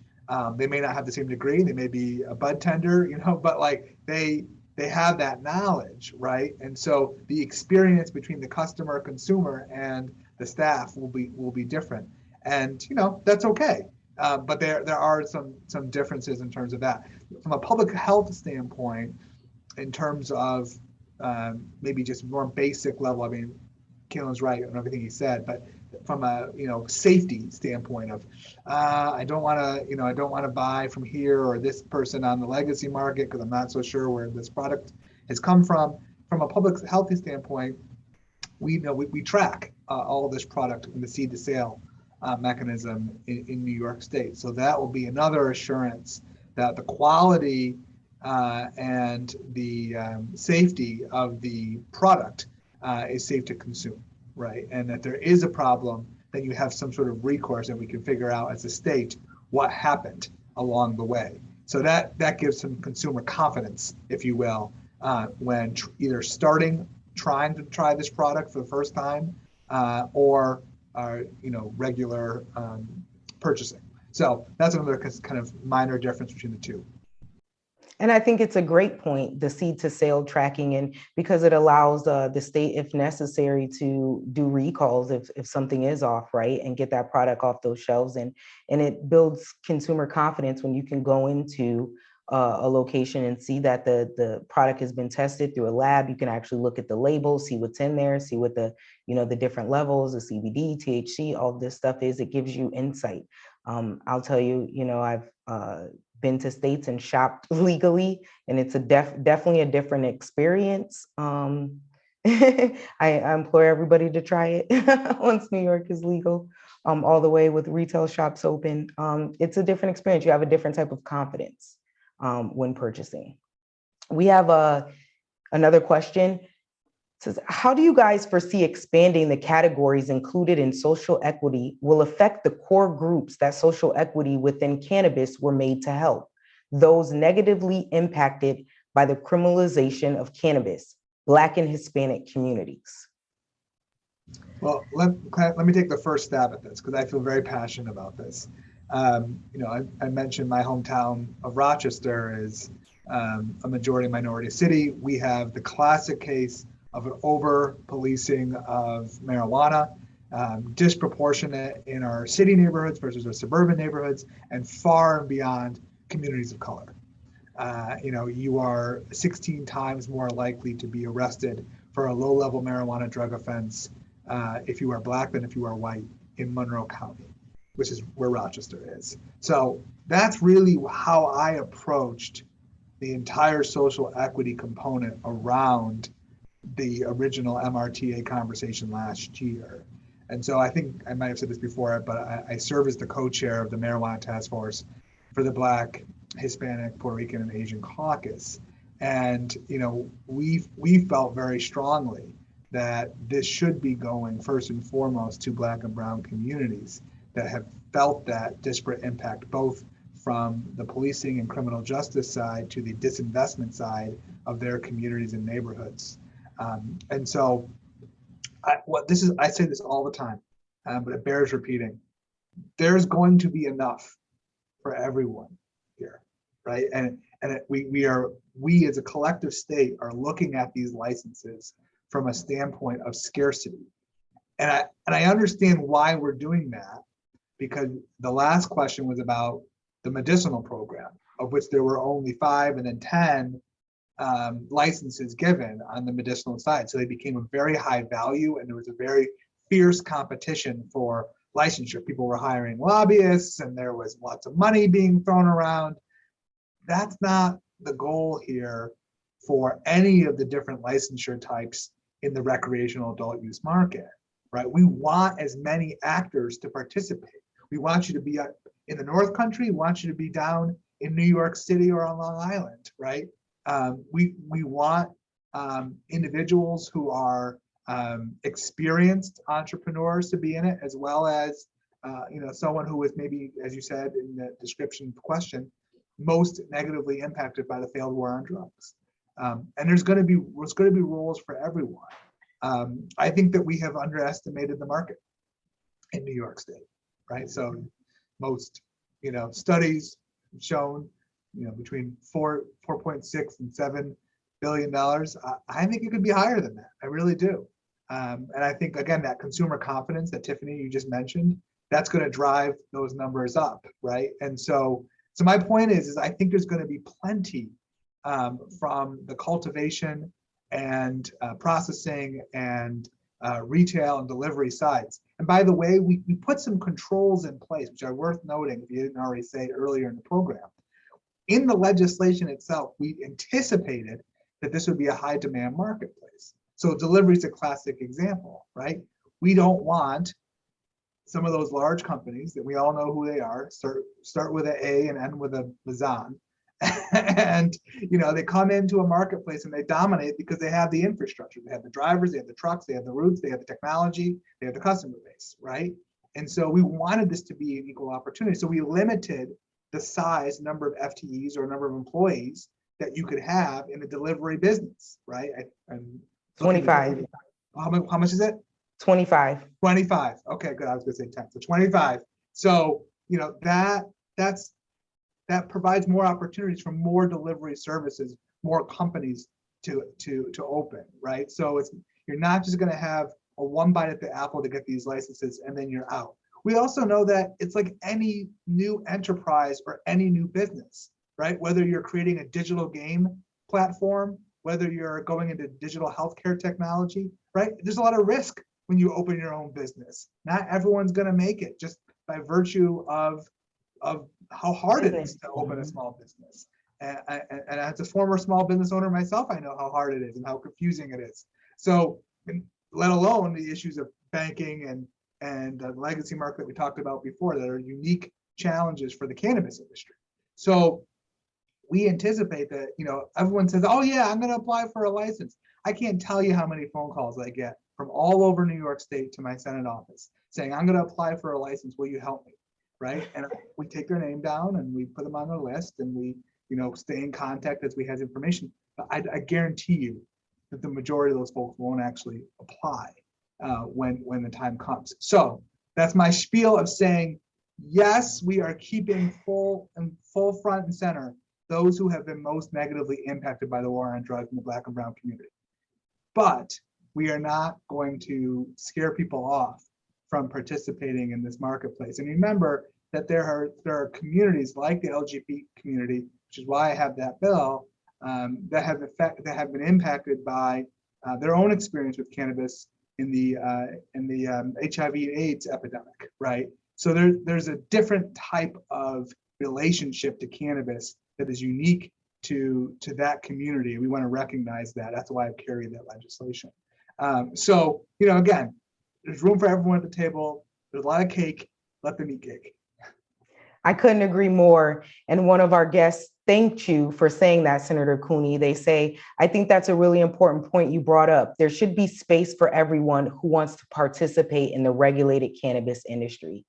And honestly, that is our sole mission at New York State Cannabis Connect, is to create resources and a network for people to be successful. If you have questions or you need assistance, we want to be there. We want you to be able to come to our website, get that information, and we want to be able to point you in the right direction. This is a complicated industry, and there's times where you may need to hire a consulting firm like Kaelan, or reach out to an accountant like Rosanna, or speak with a lawyer like David. It's not easy, but you need to figure out what you want to do first, figure out your passion, and then you can move through the steps with knowing like where your funds need to go, what you should allocate most of your time on, right? Is it worth it looking into the legislation yourself and reading over all of it? Or is it worth it to go to someone who already has that expertise and knows? This is the first of many conversations we're going to have with David Holland, Rosanna St John, Kaelan Castetter, and Senator Cooney, because we want you guys to have this information. We don't want it to be hard. If this is an industry you're looking to get into, we want you to be able to get into it. So having those business basics is the first step. So I would implore you to all do that. We have I think a few more questions, and then I'm going to do a giveaway. Robin, would you like to go ahead with that question for me? We did have one question that was sent in from the registrations that just asks more about the mentor program and the reasoning around the first license, and just making sure that, the legacies are, being paid attention to. You know what I'm talking about, Tiffany? Mm-hmm. Yeah. There was a question, and I'll just clarify that was, and you guys can all answer this, but it was basically asking why the legacy market was left out of those first conditional licensing. I think we kind of spoke to this a little bit, but let's talk about it. Let's clarify it. Kaelan, would you like to speak to this? Yeah, so I think, this question is an interesting question. It comes up a lot, right? And so it goes back to, what the senator, was just touching on, and when we talked about earlier, especially on the conversation of social equity, right? No one wins in a limited licensing state or marketplace except for the most well-capitalized and most well-connected, right? And so there's absolutely no reason to go for a limited licensing structure.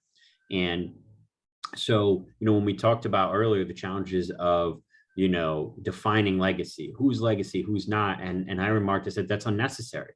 It's an unnecessary conversation. We don't need to define legacy. We need to identify the barriers to entry for those players to get into the regulated marketplace. How does the state reduce those barriers to entry? How do they form a path?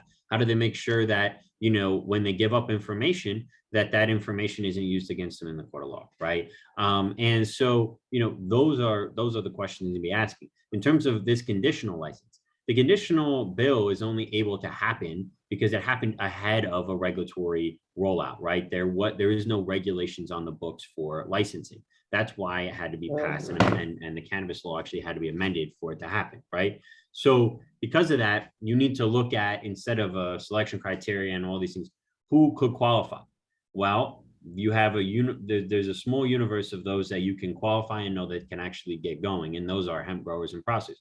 Is it a perfect bill? Not at all. And one of the major reasons why it's not a perfect bill, there's 3 Black hemp growers in the entire New York State, and I know all 3 of them, right? I mean, that's the first problem with it. But it's the only piece of policy that really was able to work and get the marketplace started, right? Now, this is just the beginning. We've been selling weed and growing weed in New York State for decades and decades. What happens in 2022 and 2023 doesn't really matter in the grand scheme of things. There's going to be opportunities to get into the marketplace later on, right? And when they get these regulations done and they're taking the right approach to it, eliciting a very robust, or hopefully robust, stakeholder and public comment period where they can then go in and maybe change some of these regulations, it's going to take time. It's going to take time because the law requires it to take time.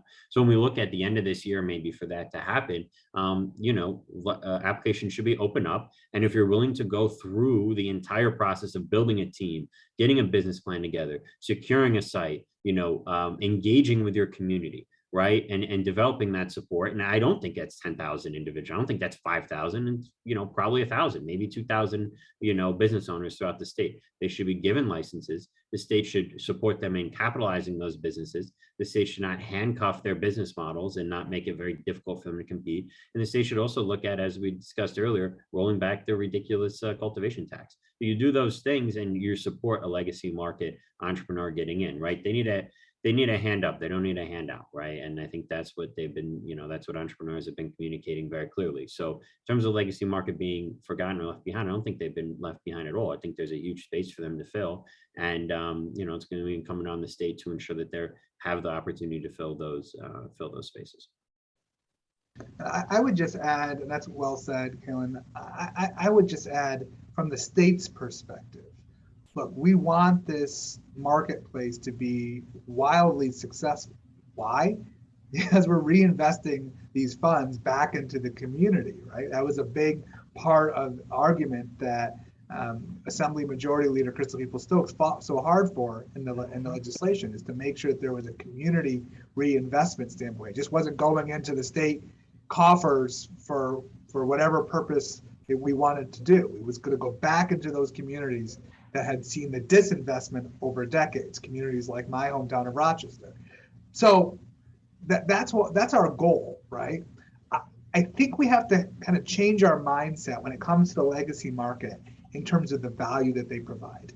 The way I look at it is legacy operators provide an opportunity for brand and customer and client acquisition, right? These are ways that the New York State market can support and buy into that marketplace. It's already wildly successful that we know, right? And so why not have them be part of this new legal marketplace? And we have to find a way. It's not just about incentivizing, It's about, as you said, making it easier to make that transition. When I spent time with some of you down in Brooklyn a few months ago, and we were talking with a group of legacy operators, and we said, well, what's the value prop for you? Like, why would you want to be part of this new legal marketplace? And the response we received over and over again was safety, right? Okay. Yep. So, I don't have to look over my shoulder every single time I hear a siren, or safety for my clients and my workers, who are worried about, kind of how we get product to people and what are the consumers consuming. And so, that was enough of a value prop, but we have to make it easier than that, right? And I think, and then this is really more in David's court than mine, but there's some things that we could do to push the Biden administration to relax or provide guidance on some of those enforcement mechanisms, right? So there was the 2013, I believe, Cole memo under the Obama administration, right? And now that got rescinded under Trump, and having some guidance like that from DOJ that they're not going to enforce against legacy operators in states that have legalized and have a structural framework. That it's kind of cutting off our nose to spite our face, right? So this is an opportunity to work with the administration that has nothing to do with an act of Congress, by the way, right? This is executive action that the president could undertake. And so we're large enough of a state, 19+ million people, that we can say, hey, this is happening, and it's happening in New York very soon. So we need to partner with you to give that assurance that we can bring our legacy marketplace above ground and have them be successful, because when they're successful, all of us are successful. So I recognize that, and I think we have to change our attitude towards legacy operators from one of social equity to one of value to the new New York market. I totally agree with the senator, and I'm glad you raised it. One of the things I've been working on for several years here, the federal government proceeds to enforce its own laws, which it now clearly does not want to do. Not only do you see that, but you see it in the spending of medical operators, and which are legal in their own states. So what I said to you, Senator, is right now I have what's called an amicus brief for a friend of the court that's dealing with a medical marijuana issue. In fact, if the Supreme Court takes it up, David, your audio is cutting out. May turn around and say that the federal law is no longer better. And so let me just say this: if they do not take up that case, I'd very much like to team up with you, because I believe New York State can take a case directly into the Supreme Court that I've been working on for a few years.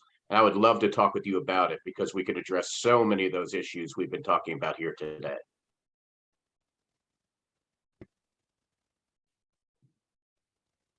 Awesome, thank you. Thank you, you guys. I mean, like we stated, cannabis is complicated. There's a lot. And I think that, I just would say, don't rush into it. There's a lot going on right now. So if you're thinking about it, you definitely need to just be following along with the legislations. They're not finalized. As Kaelan and Rosanna said at the beginning of this program, maybe just finding a position or a job within cannabis to kind of learn it, learn the business aspects of it, and kind of wait for things to play out before you jump in. It's not going to be cheap. Even if the state helps you and gives you a location and gives you a loan, it still isn't going to be cheap to run any business. And in order to be successful, you have to be knowledgeable and you have to build that solid network. So thank you all. I appreciate it for you guys joining us today to speak about the Marijuana Regulation Taxation Act and answer your questions about what's going on with it and what do we see for the future. Would you guys, any of my panelists, David, Robin, Kaelan, or Senator Cooney, like to say any last words? I'm very appreciative that you put together your organization to have been part of the launch of it, because it's so important that people get connected with people who have answers or facility to help. And I just think you're doing a great thing. So thank you. Thank you, David.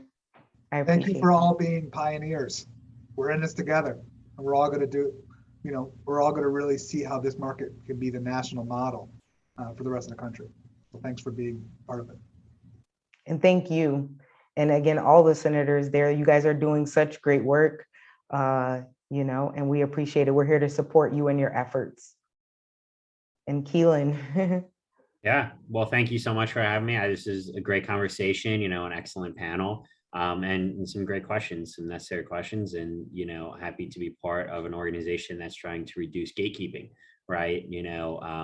I say all the time, to prospective clients, whatever, because we're decently expensive, right? But it's not about the information that we keep to ourselves. Information is everywhere. It's really about analysis, right? Analysis of that information and understanding, and that's the value that we bring. And so we always feel that, through our public content or whatever, that as much information should be out there as possible and help people make an informed decision on what they want to do and in the marketplace and how they want to move forward, and also how they can make their voices heard. So there's a public comment period that's open now for the conditional retail license category, and everyone should go in and make their voice heard and comment. This is a democratic process. So. That's right. And everybody should be involved. I go to them all the time, and just make sure you're there. When I go, a lot of times I ask people if they've ever attended a cannabis control board meeting, and a lot of times they say no. They had this whole public discussion where it was open, and they were just literally discussing what MARTA was, how it was going to help the community. And then we saw the opt-in, opt-out period ended. Now, actually, they have a portal for communities to opt back in. And that's another way. If your community is your municipality that has opted out of cannabis, and you feel that you want those jobs and you want those businesses in your community, speak up. You have to go to your town meetings, your board meetings, and have a voice to be heard. There's a lot of ways you can do that. You don't have to lobby like Kaelan. Today we're going to be choosing 3 guests at random. We'll be sending you guys an email after this. We're going to give away 3 months free of our premium membership to NYSCC. So you guys will get details on that. We're also giving away 1 panelist the opportunity to start your brand off right by giving you a logo. We're gonna have a logo designed for you from Brittany Stat Designs, and we will have that information as well. Robin, are you going to pull that person for the logo from the participant Yes, I list? can do that now. Sorry, I had to unmute Thank you. myself.